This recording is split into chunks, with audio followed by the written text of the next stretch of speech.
It's Prime Minister Narendra Modi's 71st birthday. The ruling BJP is celebrating 2 decades of Prime Minister Modi's public service. The Saffron Party is organising a 20-day Seva and Samarpan campaign comprising really of several welfare activities. Prime Minister Modi has told all state BJP workers to carry out welfare programs importantly, but keeping in mind strict COVID protocol. All party workers have been asked to visit vaccination camps and to facilitate inoculation drives. Born on 17 September 1950, Modi started out as an RSS pracharak before joining the BJP in the late 1980s. He served as the Gujarat Chief Minister from 2001 all the way to 2014 before leading the BJP to a spectacular victory in the national election in 2014. He again spearheaded an astounding campaign in the 2019 elections. And today, the BJP is going to be throwing light on Prime Minister Narendra Modi's many highs, and they're also going to be holding a number of welfare activities. But the Prime Minister has a busy schedule ahead today. He is going to be leading the 21st Shanghai Cooperation Organization Summit today at 11:30 this morning. It's the 4th summit in which India will be participating as a full-fledged member state. The SCO meet assumes significance in the wake of Taliban's takeover in Afghanistan. This virtual summit will also focus on the pandemic as well as multilateral economic cooperation and other issues. The meeting will also be attended by Pakistan and China, who openly expressed support to the Taliban regime. Ahead of the meet, China said that it's ready to have close communication with member states and also continue to work on Afghanistan for building essentially an open and inclusive political structure in the strife-torn country that's now controlled by the Taliban.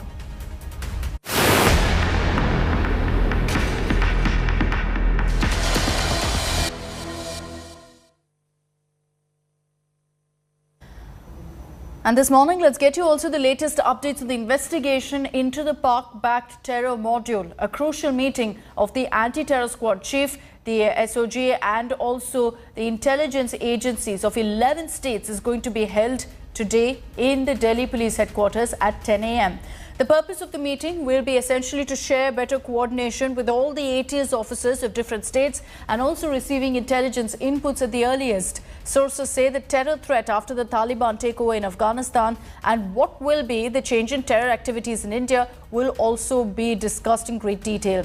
This meeting is also being seen as a joint effort from the agencies to foil terror activities that will be hovering over India in the festive season and also in the run-up to the crucial Uttar Pradesh elections. Now, it took multiple state agencies coming together to arrest 6 terror suspects from Delhi to Uttar Pradesh to Rajasthan and even Maharashtra. 6 arrests and a trail of really shocking, dangerous plots that could have led to a repeat of the 1993 type serial blasts that were reported in Bombay. The terrorists were planning to attack Ram Leela and Navratri celebrations. 1.5 kilos of RDX meant for these serial strikes has been recovered so far by our agencies.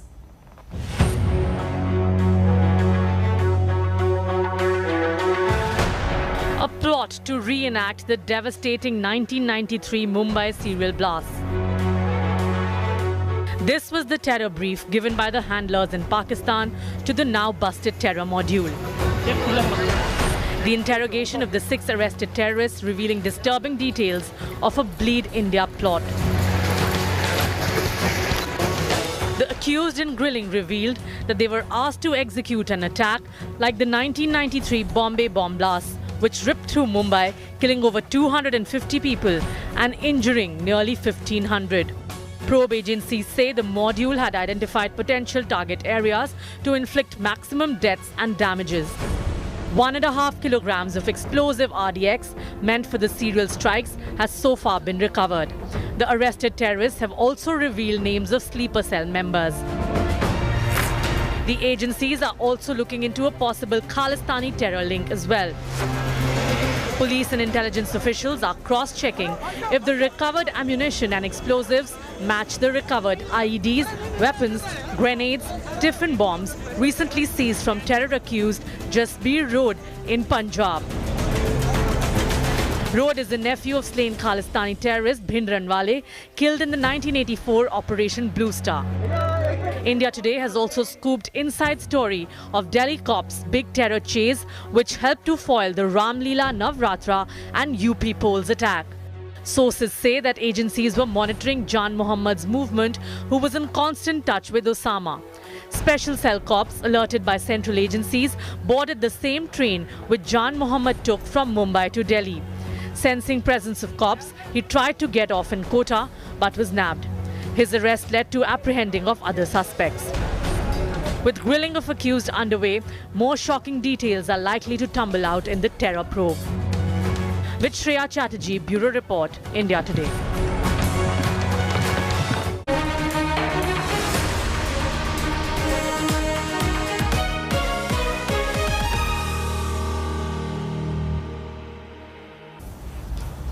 Hours before he was slated to hold a mega Dalit rally in Telangana Chief Minister KCR's constituency, the Telangana Congress chief Revanth Reddy has found himself in the midst of a raging storm. This after reports claimed that he'd called his own party colleague, Congress MP Shashi Tharoor, a donkey. His remarks were purportedly made after Tharoor had lauded the TRS government over its IT policy. TRS blamed Congress top brass for allowing a motor-mouth leader to become the head of Congress in Telangana. After a huge political controversy, Revanth Reddy retracted his statement and tweeted that he's spoken to Shashi Tharoor. Soon after, Telangana Minister KT Rama Rao even released an audio clip of the statement made by Revanth Reddy where he refers to Shashi Tharoor as a donkey. Let's also get you details of the big political story from Gujarat. Chief Minister Bhupendra Patel has picked his new team and he's dropped all ministers from the Rupani regime. While dropping many sitting MLAs has been really the norm in the Modi era in the BJP, this, what we're seeing in Gujarat, is unprecedented. Gujarat has seen a purge Indian politics has rarely seen. 15 months before assembly elections, and 4 days after installing a new CM, the BJP has sacked the entire cabinet. CM Bhupendra Patel has picked 24 new faces as ministers. The axe fell on even heavyweights like Nitin Patel, who till a few days ago was a frontrunner for the chief minister's post. The cleanup had led to murmurs in the party, which were loud enough to delay the swearing in by a day. But in the end, all fell in line. कल से किसी का मैंने contact नहीं था, किसी ने मेरा कांटेक्ट नहीं किया था, ऐसे ही सब मैसेज चल रहे थे। मेरा नहीं था, पार्टी ने, मैं कल भी बोला था कि इतनी छोटी सी उम्र में पार्टी ने 9 साल से मेरे को मंत्रिमंडल में स्थान दिया है। भारतीय जनता पार्टी का श्रेष्ठ नेता का आभारी हूँ और मुझे कोई परेशानी भी नहीं थी, कोई नुकसानी भी नहीं थी और मैं नाराज भी नहीं थे। See, ये भारतीय जनता पार्टी है, party with a difference. Not a single MLA is unhappy. Maybe some might feel that they might be left out or they had a chance. हमारी पार्टी में तो ये परंपरा रही है, जो पार्टी तय करती है वो झंडा आगे आगे चलता है, व्यक्ति वो बदलते हैं। हमारे वहाँ कोई नाराजगी होती ही नहीं है, हम शिस्तबद्ध पार्टी है और इतने सालों से 30 सालों से यहाँ है हम party. According to sources, the entire shake-up has been scripted from Delhi and has the High Command's blessings. Even the selection of the CM himself was a complete surprise. Bhupendra Patel was attending party meetings and planting saplings the day he was announced as the chief minister. The composition of Patel's new team is also revealing. There are 8 from the Patel community, a traditional BJP vote bank which has been upset with the ruling party. There are also 6 OBCs, 3 scheduled tribes, 2 scheduled caste, 2 Kshatriyas and 1 from the Jain community. Narendra Modi, during his term as Chief Minister, was known to drop a big proportion of sitting MLAs. But the current purge is unprecedented. It might have been necessitated by, among other things, the criticism of COVID management during the second wave. With this entire exercise, the BJP is hoping it can recover the goodwill and beat back anti-incumbency over its more than 2 decades of rule in the state. With Gopi Manyar, Bureau Report, India Today. Now in Uttar Pradesh, the last few days have been difficult. In western UP, in particular Firozabad, which has become the epicenter of the mystery fever and also rising dengue cases. The outbreak has in fact spread to adjoining districts, resulting in an influx of patients in Agra's government and private hospitals seeking better treatment.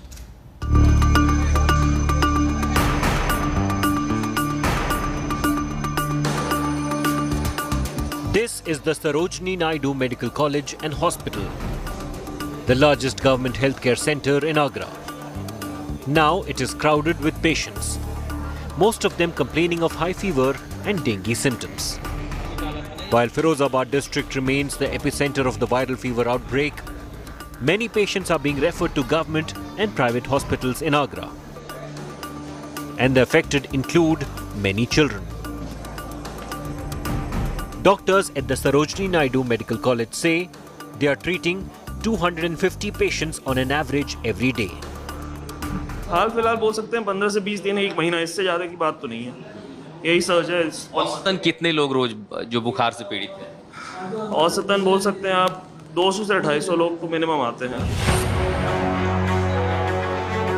The hospital authorities say the situation has got worse as quacks are giving primary treatment in remote areas. वो तो quacks का तो हमेशा से बहुत बड़ा हाथ रहा है पेशेंट खराब करने में, definitely.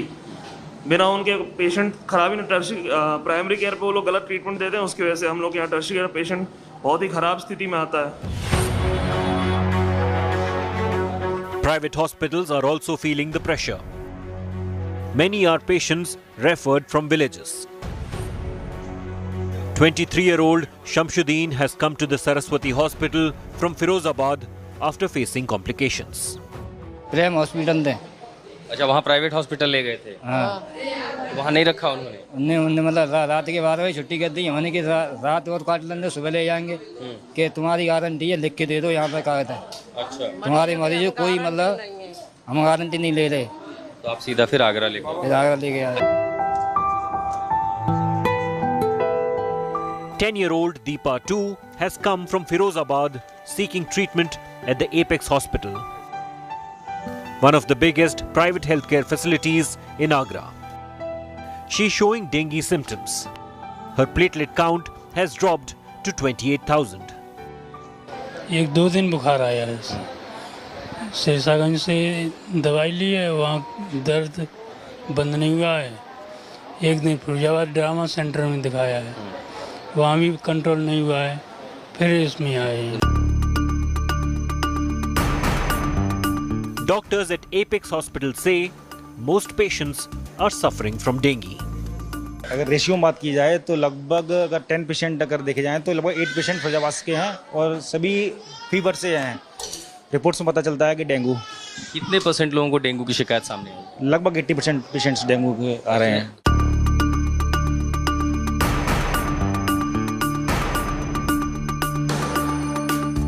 Lack of health facilities and less availability of health infrastructure forcing people not only from this epicenter Firozabad of this viral outbreak but also from the adjacent district, forcing people to reach Agra, which is one of the biggest town in this region, and also maximum number of the hospitals. You have heard the government making claims that how this situation is under control, but at ground zero we see the images and the reality contrary to the claims being made by the government. With this ground report in Agra, with Sanjay Kumar, I am Ashutosh Mishra for India Today.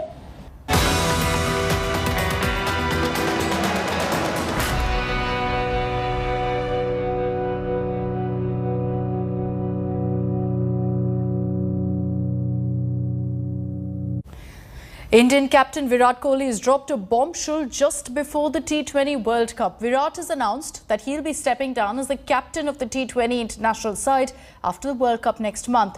Kohli cited increasing workload as the reason behind his decision, saying that he needs space to be fully ready to lead the Indian side in longer formats. The BCCI says that the decision was keeping in mind also the future roadmap. Virat Kohli has dropped a bombshell. Virat has decided to step down as India's T20 captain, and the T20 World Cup will be his last assignment as skipper in the shortest format.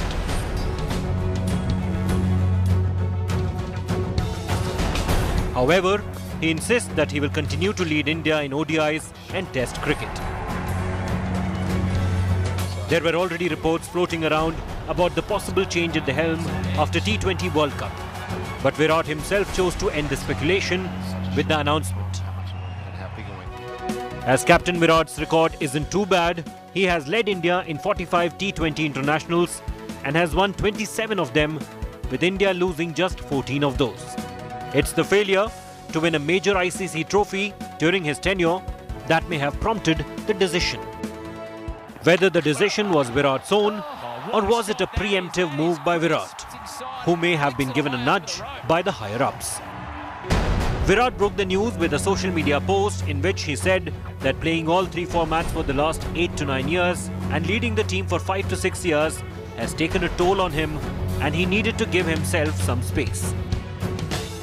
Virat has been one of the longest serving captains in the Indian Premier League too.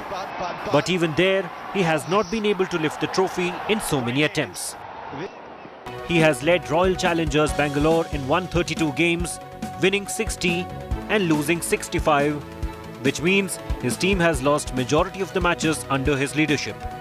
How well it goes within the Indian team setup remains to be seen because the announcement came before the T20 World Cup and not after it. Rohit Sharma, who will most likely be the successor of Virat, will be the vice-captain of the team in the T20 World Cup. As a captain, Rohit has had a phenomenal record in T20 internationals. From the 19 matches that he has led India in, he has won 15 of them, which also includes Asia Cup title in 2018. In the IPL, Rohit is already the most successful captain, winning the title 5 times. He has led Mumbai Indians in 123 games and has won 72 matches. After the T20 World Cup, India's next big assignment will be the 50-over World Cup in 2023. And Virat has made it clear that he will continue to be there as captain in ODI and tests. Virat has taken the big call, but the fact is, does anyone like to give up captaincy? Sports Bureau, India Today. That's all we have time for in this edition of First Up. Thank you for watching. Stay with us here on India Today. Over the next few hours, I'll continue getting you all the top stories.